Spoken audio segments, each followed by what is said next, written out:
È metà mattina quando papà Jasbir torna a casa in via Giorgione 16, sorretto dal figlio maggiore, lo sguardo fisso e perso nel vuoto, gli occhi lucidi. Ad attenderlo sotto shock c'è la moglie, le crisi di pianto continue, le urla di strazio. Dopo mezz'ora anche lei salirà in macchina per raggiungere l'obitorio di Castelfranco e stringersi ancora una volta a quel figlio morto all'improvviso. Il suo Sukrai non c'è più, morto a 14 anni durante l'ora di ginnastica.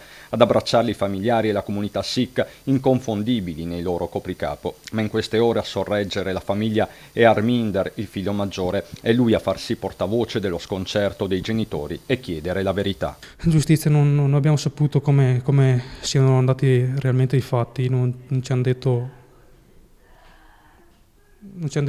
due parole, si è casciato e basta. Non è non è una spiegazione valida perché per noi non basta, si è casciato e basta. Per Harminder, il fratello minore, stava bene, il ragazzo non aveva nessun problema di salute. Sì, stava bene, hanno fatto fare gli accertamenti inizio mese e erano tutti ok, avevamo chiesto l'idoneità sportiva e ce l'avevamo data, quindi per noi non c'era nessun tipo di problema. E non so come sia successo tutto questo. Io non ho mai avuto problemi di epilessia, ho avuto problemi di emicrania, non so cosa abbiano scritto sul giornale.